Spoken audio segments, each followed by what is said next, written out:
Hello, everyone. It's a pleasure to welcome you to our new session where we will discuss product management metrics and KPIs. In this video, we will discuss the top metrics and KPIs to measure the success of a product using key performance indicators. KPIs are crucial because they provide a benchmark against which to measure your performance going forward.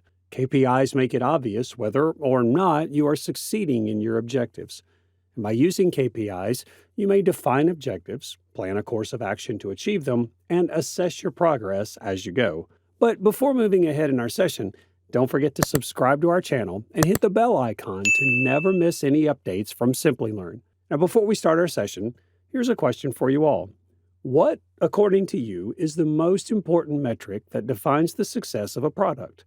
Do let us know in the comments below. Today, we'll start this session by providing you with a brief introduction to the product management metrics and KPIs. And then we will be discussing product management metrics and KPIs, and stick to the end because we will be discussing product management frameworks, which are the HEART framework and the AARRR framework.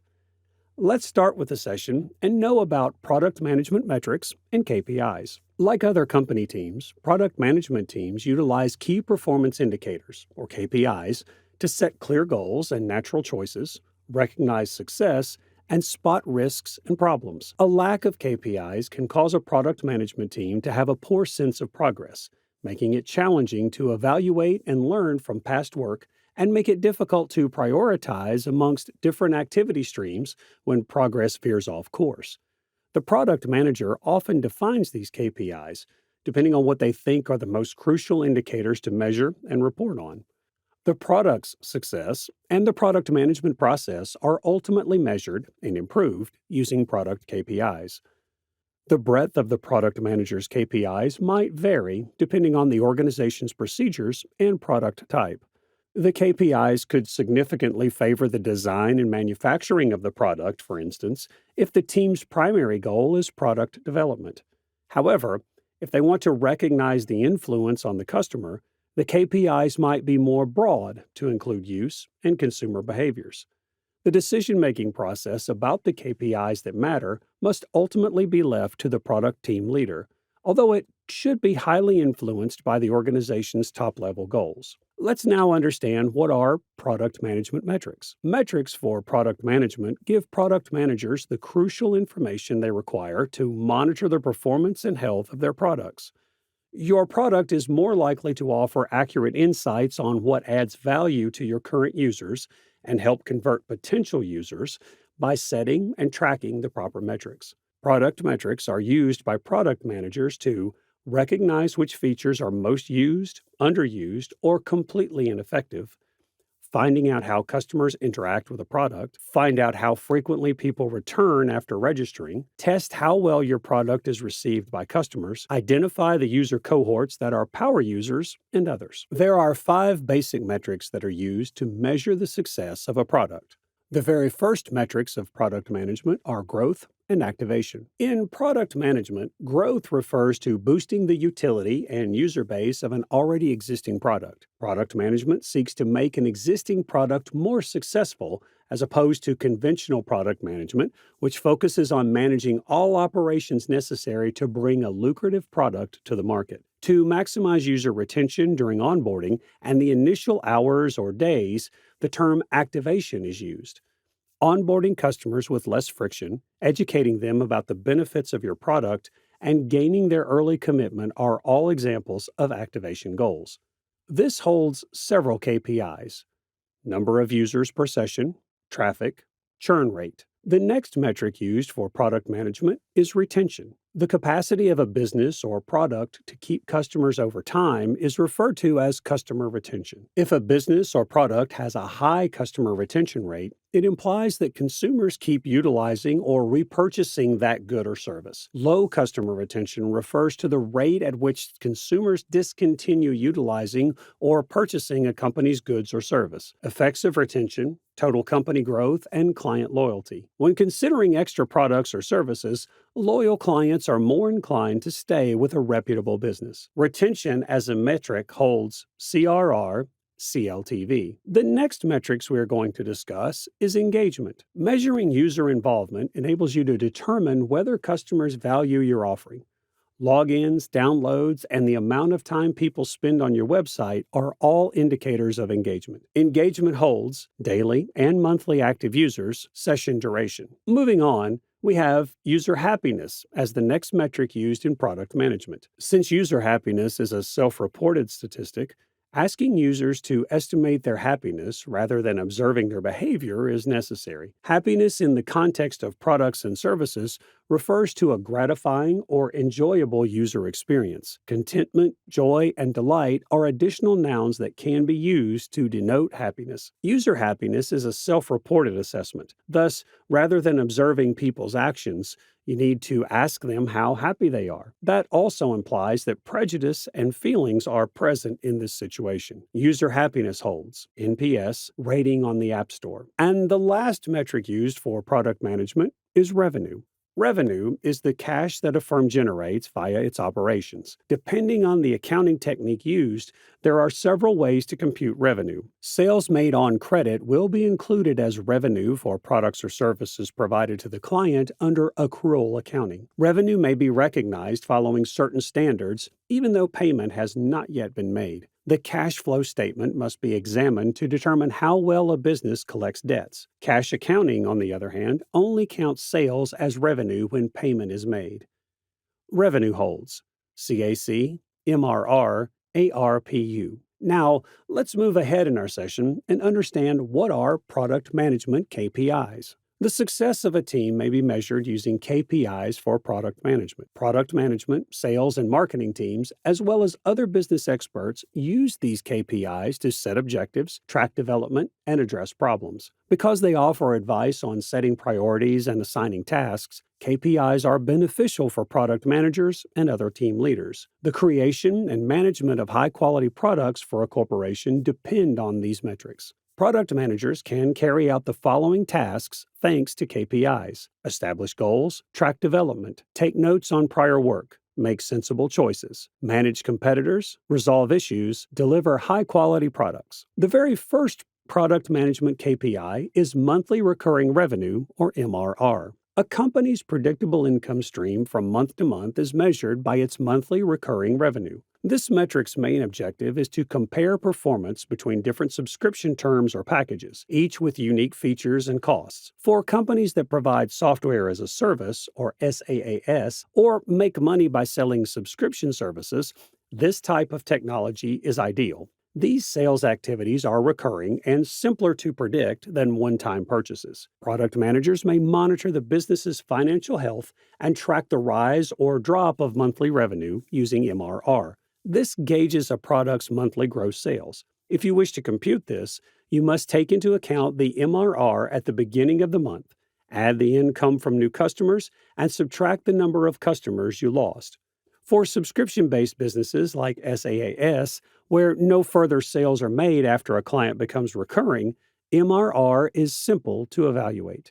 Monthly recurring income is calculated by multiplying the average monthly revenue per user by the overall number of users for a particular month. The next product management KPI is the customer retention rate. It is the proportion of clients who remain clients after a specific amount of time. The length of time you can keep clients will be measured using this KPI in product management. You should also check to see if steps are consistently done to keep clients if the number of customers departing starts to fall. Without a retention plan, it is common for firms to focus solely on recruiting new clients while utterly disregarding their current clientele. Asking your former clients why they choose to stop doing business with you is another strategy you may employ to lower the retention rate. Always remember that acquiring new consumers is harder than maintaining relationships with your current clientele. Older customers are more likely to spend more money with you than new ones. Additionally, it is common for current customers to test new features, upgrade plans, or offer comments. It could be more profitable for a corporation to concentrate on keeping them.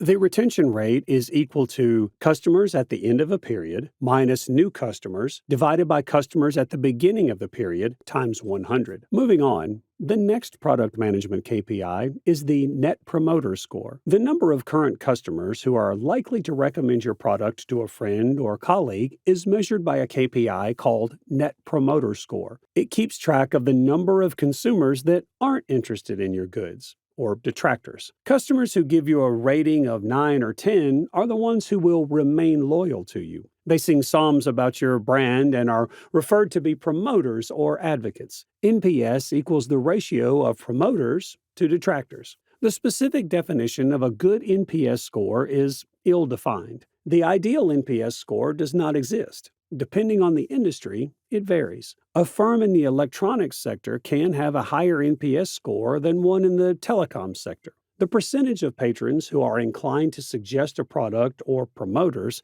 and those who disapprove of it, or detractors, is known as the Net Promoter Score. A high NPS promotes growth, and knowing how many customers are complaining might help a company identify a problem with the customer experience. This measure displays the most popular product features and may inspire teams to come up with fresh concepts for brand new features or improved UX design. Here's the equation. NPS is calculated as the percentage of promoters minus the percentage of detractors. The next KPI used in product management is average revenue per user. The average revenue per user is the amount of money a business may anticipate from a single client. This is an excellent technique for an SaaS business to evaluate the effects of a new strategy, a new subscription plan, or a pricing change. Which client segments provide the greatest value may be determined by running the computation for several subgroups. This can provide information to investors about profitability levels, guide investment choices,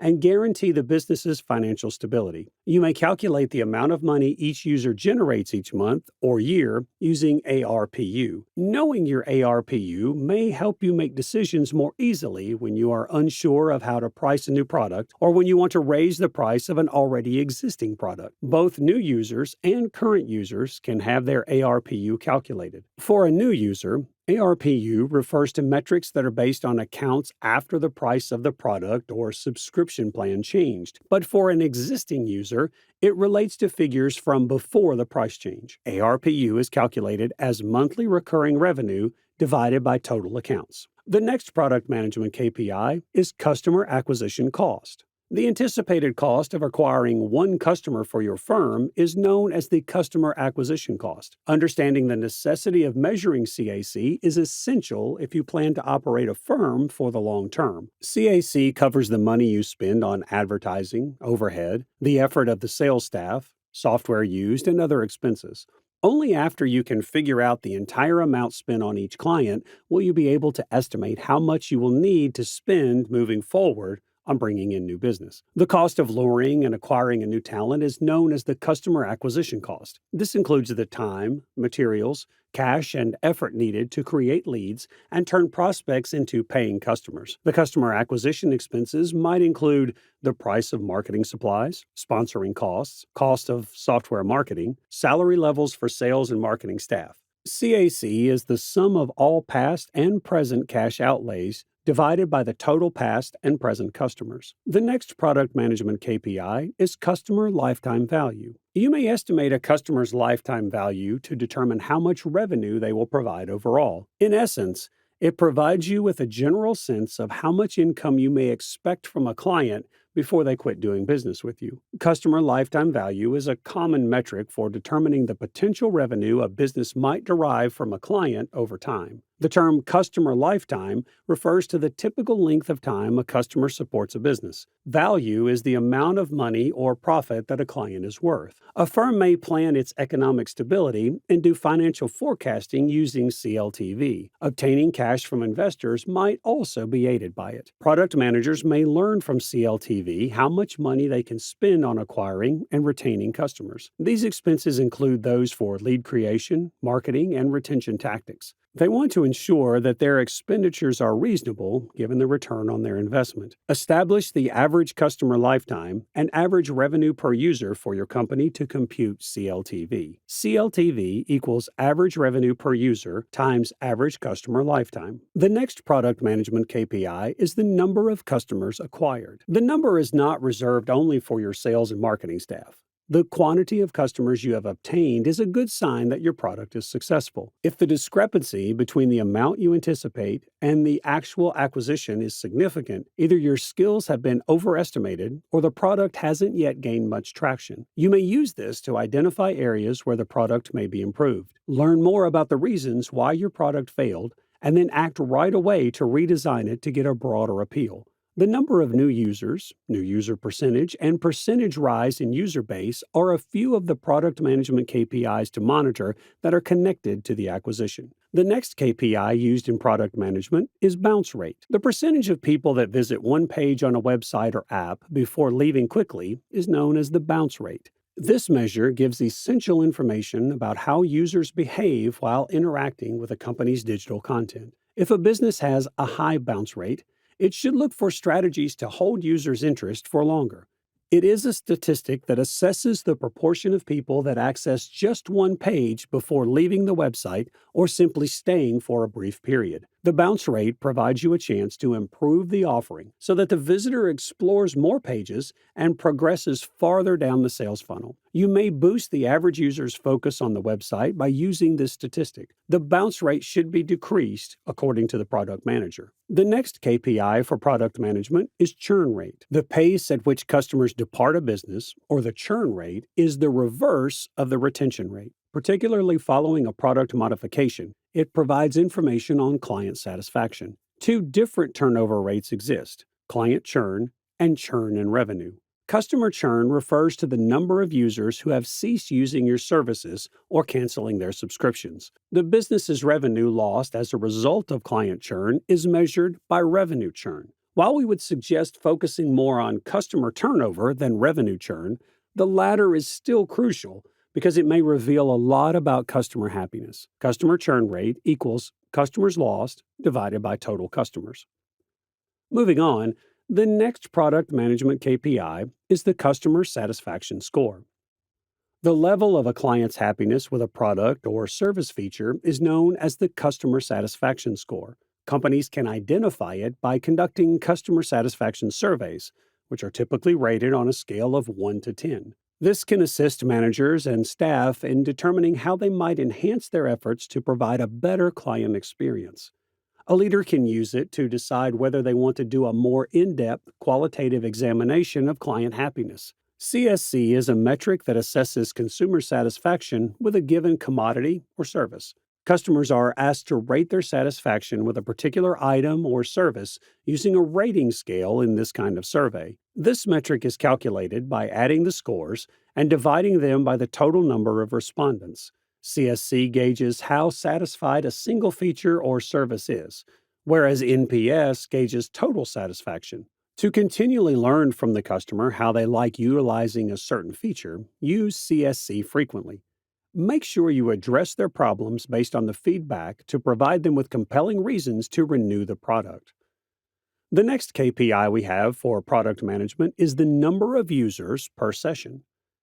A product manager may learn which aspects of an app are most used by monitoring the number of user activities every session. This is dependent upon the acts that a user repeats. This is particularly beneficial if a business is evaluating the use of a new website or application component. They can measure client interest in the modification to see whether it is intriguing or practical. KPIs are used to monitor if a product is still meeting client demands. This KPI monitors user activity on your website and mobile application. Any action they do and the characteristics they employ fall under this category. This is a potent KPI that may direct your approach to feature uptake. The next KPI is traffic. The volume of users who locate and assess websites are referred to as traffic. It may be organic, emerging spontaneously, or it may be paid, emerging as a result of sponsorship of content or the purchase of advertising space by a business.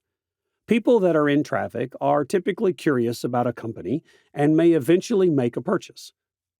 This is a useful indicator for assessing the success of your internet marketing. Additionally, it may be eye-opening to know where your traffic comes from. You will be able to identify the most effective channels for you when you measure sponsored traffic. You will be able to identify which platforms perform best and which don't.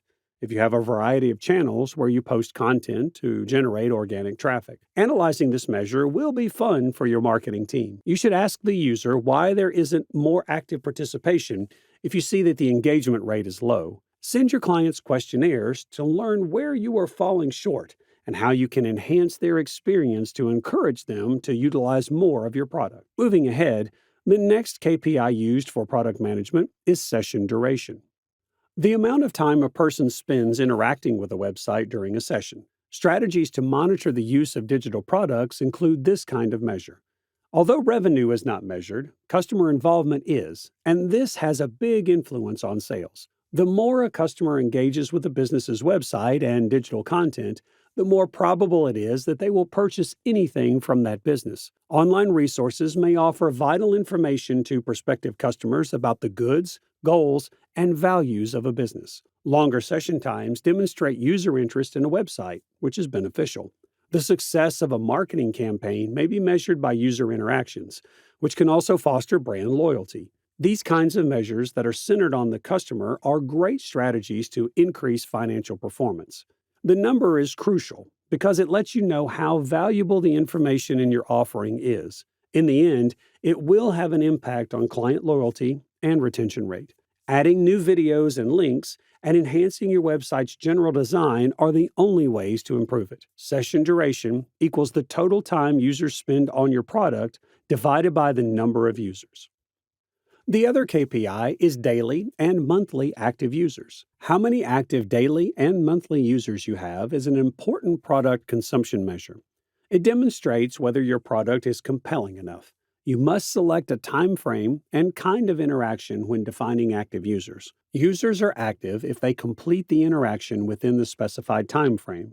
You can think of them as inactive users if they don't. The number of unique users that visit your digital product on a daily or monthly basis is tracked by the daily active user and monthly active user counts. Daily active users are the daily total of active users. Users who are active each month are counted as monthly active users. To get a clear picture of how engaging your product is, compare your active users, daily and monthly, to your entire user base. The last KPI used for product management is rating on the App Store. Users may give your app a star rating on a scale of 1 to 5. The summary rating of your app, which appears on your product page and in search results, is based on user ratings. When you publish a new version of your app, you have the option to reset the summary rating, which is unique to each region on the App Store. However, we advise being cautious when using this function. Having few ratings may deter potential users from installing your app, even if refreshing the summary rating might guarantee that it matches the most recent version of your program, which can be advantageous if an update answers customers' prior issues. Now let's move ahead in our session and know the frameworks used for product management. So in this video, we will be discussing the two most important frameworks of product management, that is, AARRR Framework and AARRR Framework. So let's first understand the AARRR Framework. An approach to enhance software user experience is called the AARRR Framework. According to 5 indicators focused on the user, the framework aids businesses in assessing any part of their user experience. The AARRR Framework, which was created for user experience designers and researchers, may be a helpful technique for product managers, since it is centered on developing a deeper understanding of user behavior and user preferences. Google UX created the AARRR Framework 10 years ago as a means of precisely defining product KPIs.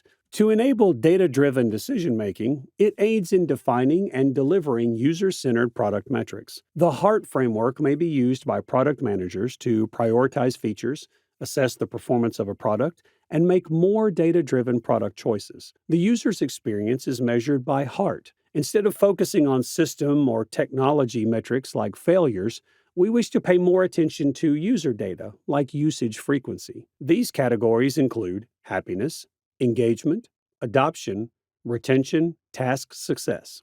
Adoption. The rate of users who finish the trial or onboarding process and switch to regular use is known as adoption. It tracks the success of your client acquisition and activation processes and enables you to pinpoint the factors that encourage repeat usage. Task success.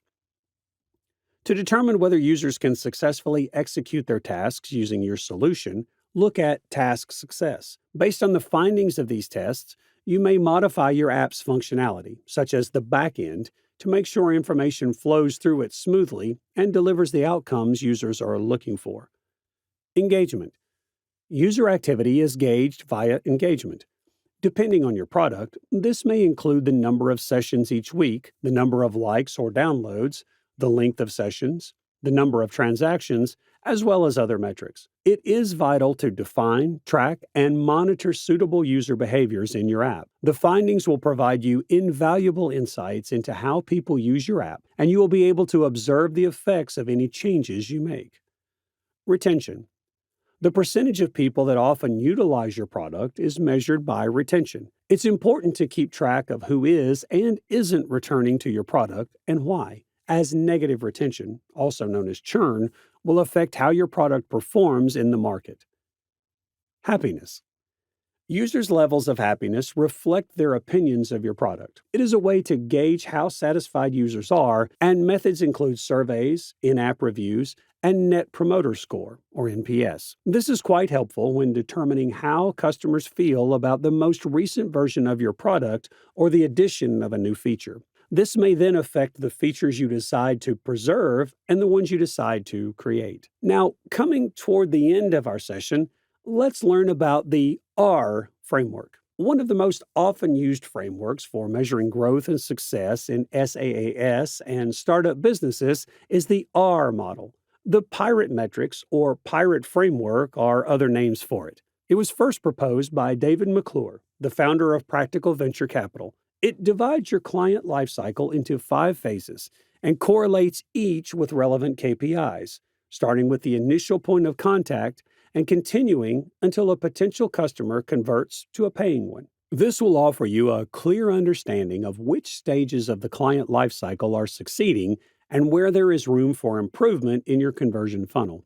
AARRR is a startup metric approach created by entrepreneur and angel investor David McClure, often known as startup metrics for pirates. You may improve the user experience for your customers by using these metrics, which reflect all consumer activity patterns. They let you measure conversions more accurately and concentrate on the best channels. The nicest part about AARRR is that it doesn't require any technological expertise, making it simple to comprehend for both seasoned entrepreneurs embarking on new projects and for newcomers with brand new enterprises. In short, it exists to assist you in making better data-driven decisions and achieving success by maximizing each of the 5 criteria. And if you comprehend them, you'll be able to see any issues with your startup straight away, as well as what specifically isn't working and how to correct it. By doing this, you may prevent basing choices on guesswork or on bad information. The 5 stages of your client's lifecycle are referred to as AARRR,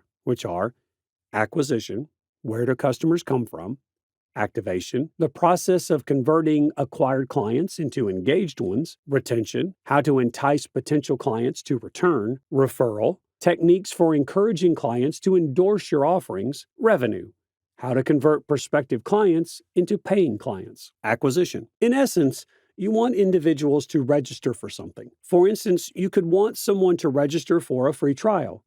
Keep up strong traffic acquisition. You need to make sure your website is receiving qualified leads. The fact is, if you have a good amount of focused visits each month, you don't need a ton of leads to obtain clients.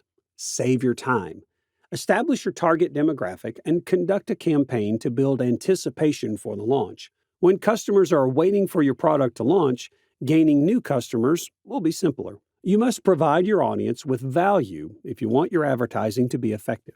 For instance, you provide an automated email marketing service. In this situation, a smart place to start is an online network for experts in email marketing. To pique interest and discreetly promote your product to the audience, publish engaging pieces regarding email marketing growth techniques. Activation. The value and happiness a firm provides at this stage mark the beginning of a connection with a consumer. And whether or not that relationship progresses further down the funnel will depend on those factors. The number of people who do a certain action, such as seeking additional information, subscribing to a YouTube channel, or making a purchase, may be used to assess activation. The number of customers or users who have been activated would be divided by the total number of people that viewed the website, or etc., to arrive at a formula that would be helpful at this point. Retention. Retention is essential to economic success for any organization that wants to endure for a long time. This is because the most significant measure of how much people value your product or service is retention. Depending on the pricing range of your goods, attracting first-time buyers or customers may not be challenging because people make impulsive purchases every day. A subsequent purchase or engagement, however, shows that the customer was satisfied and that the item or service matched their needs. Businesses use many techniques for measuring retention, however, such as annual recurring revenue, monthly recurring revenue, customer churn, repeat purchase ratio, and time between purchases may be approaches to gauge client base retention. Referral. Referrals are one of the last components of the pirate funnel. It is crucial to remember that many graphic representations of the funnel include an arrow called acquisition that loops up from the bottom back to the top. And this is because a perfect funnel would be a loop or a customer cycle that keeps bringing in new clients while maintaining existing ones. Successful referrals may be especially crucial since they are a less expensive method of acquiring customers than traditional marketing. And because of the impact of family and friends, they are frequently predisposed to brand loyalty if individuals in their circle are already customers. There are no ideal measures for this statistic. However, several metrics, such as number of active users sharing invites, can assist a firm when they start tracking referrals. Many times, people fail to mention that they were recommended, or a user who receives an invite from a friend may take months or even years to activate. Nevertheless, a good referral program may be demonstrated by reduced customer attrition, sustained growth, and overall program success. Revenue. Although money is transferred earlier in the customer lifecycle, revenue may be unreliable if the preceding phases aren't completed and measured. For this reason, revenue is frequently shown as the last step in the pirate funnel. Rapid revenue production is less important for a company's success than effective marketing and initiatives to keep customers and get them to recommend others. The ability to track income correctly is essential for a business to succeed. And while being aware of total revenue after costs is crucial, it only represents a small portion of the full picture. To get a full view of a company's success and make informed financial decisions, it's important to evaluate income across a variety of user, product, and service categories. So far, you've learned a lot about product management metrics and KPIs. So here's a question for you all.